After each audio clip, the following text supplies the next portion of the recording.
Hi everyone, Kenneth here with Backwoods Plants. In this video I want to talk about our new Deluxe Carnivorous Pot set. This is a pot that we've been designing for over 6 months now. We've been testing it, perfecting the model, and we've got it where we want it. It's been working great. This is going to make raising your carnivorous plant much easier. So let's talk about what comes with the kit. The kit comes with instructions. It's going to have instructions for plant care along with instructions for assembling your kit. We also have a grow media bag. It's a pre-mixed media that we've made in-house. It's 80% peat moss, 20% perlite, no fertilizers added, organic mix. We also have a bag of lava rocks. We're going to use this in the bottom of the pot. We'll show you that later. This has been washed, cleaned, and is ready to go. On top of the pot, we have the ball float. We'll talk about where this goes later. And then lastly, we have a oversized plastic syringe. This is going to be used for adding water to your pot after we have it assembled. So big box stores, most of the carnivorous plants come in a terrarium type container like this. These are used because during transport and storage at the store on the shelves until you pick them up, they may go through a few weeks worth of time. The plant needs to stay damp at all times. This helps hold the humidity and helps keep the plant wet. As far as long-term use, these don't work very well at all. So the normal method is you're going to take the pot out of the terrarium, which this is one that came out of this tube. And one of the more popular methods is the tray method. So you take some type of plastic bowl or tray, you're going to fill it up with 1 inch to 2 inches of water. You're going to set the pot in there and it's going to absorb the moisture from the bottom as needed. Now these sets work well. The only thing is, it's a pain having to deal with this tray, it getting dirty. When you need to move the plant, you've got a tray full of water. And so we were looking at a set that was much easier to use and a cleaner look. And that's what brought us to our carnivorous bog pot here. So in this video, we're going to show you how to assemble this kit. So let's get started. We're going to go based off of the instructions that we included. So I'm going to open these up now. And we're going to start on step 1.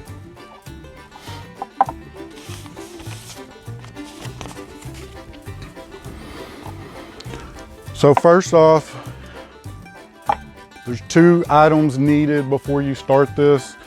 One is going to be a gallon jug of distilled water. And 2 is going to be some type of plastic bowl or container to mix your media before we add it to the pot. So I have a plastic bowl here. We have a gallon jug of distilled water. So we will get started. First off, we want to take our grow media. We're going to pour it into the plastic bowl or pot that we've got. Empty the bag out completely. And then we're going to add approximately 1 cup of water to this mix. So this is a 1/2 cup measure here. We're going to do 2 of these. This is an approximate. You may need to add a little more, add a little less, depending on how it looks after you've got it mixed up. So we're going to mix our media up here.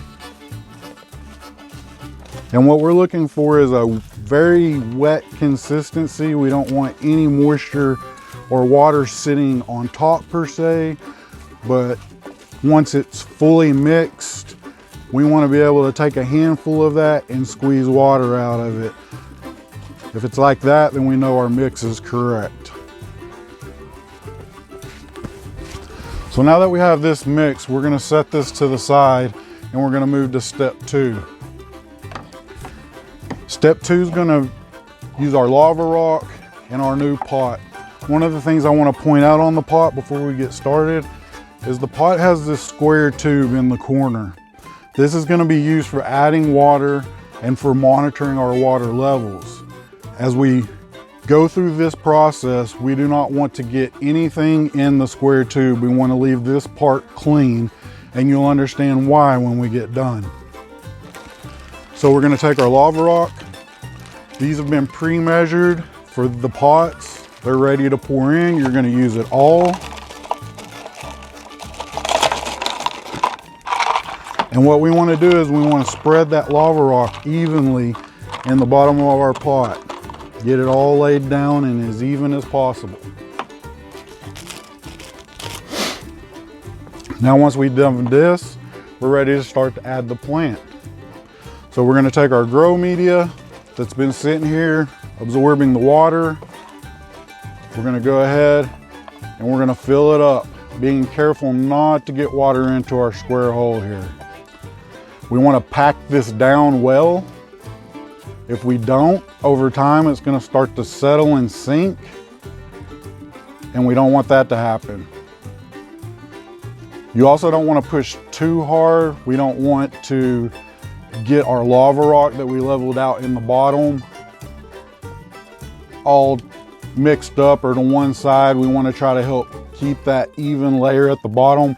What that's going to do is once we add water through our square tube, the water is going to disperse evenly in the bottom of the pot because of that lava rock that's down there.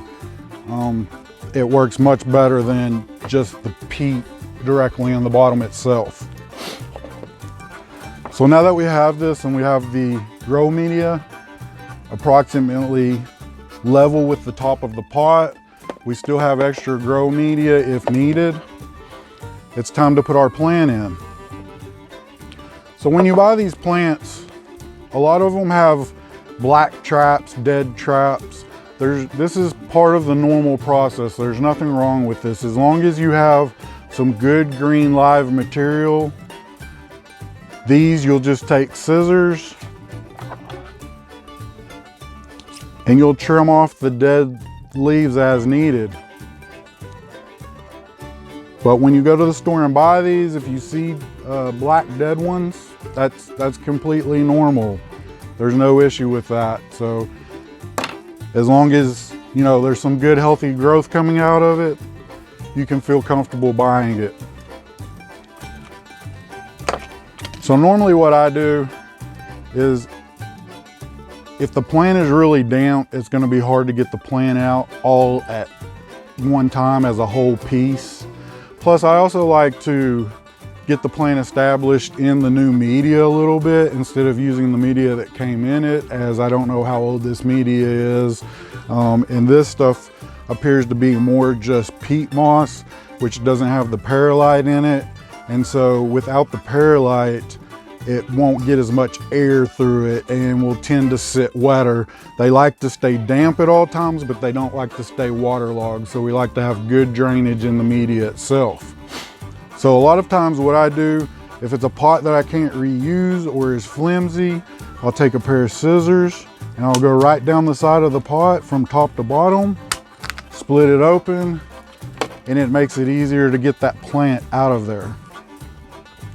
So we'll carefully get the plant out. We also want to watch the roots, making sure that we keep as many of those intact as possible. It's okay to leave a little bit of the original soil on the plant.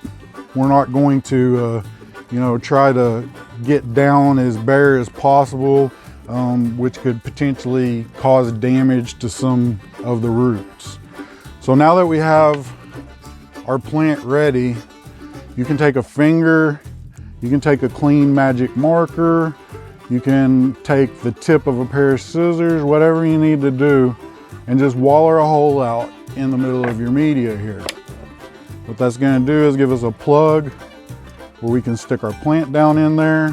We'll firmly press it down, being gentle with the plant, and then we want to try to get the plant level with the pot, as we have here. These plants are in dormancy. It's cool outside right now. So this plant doesn't look amazing, but this is normal for the dormancy period. Instructions and an explanation of that will also be in the Deluxe kit instructions. Okay, so now that we have our plant potted and ready, this is where the ball float comes into play. So the ball float is basically just a 3D printed plastic ball, and our tube in the corner of our pot, we've left it clean. So we're gonna drop the ball directly down into it.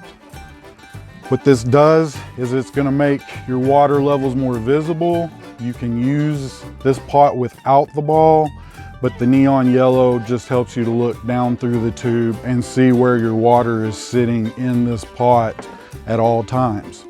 So most of the time with the pot, you want to have 1 to 2 inches of water in the bottom of it. It would be the same thing as if you were using the tray method. So what we will look for is to keep the ball float about 1/4 to halfway up the pot. This may take a few days to get this right.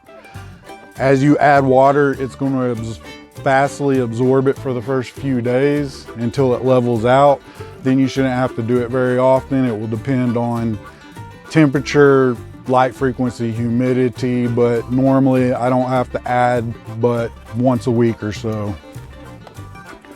So now that we have that done, we're gonna work on getting our ball float halfway up.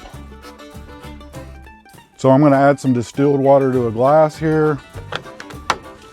We're gonna take the included plastic syringe. It has a cap on the end. We'll remove that. And then we're just gonna basically draw the syringe up full of water.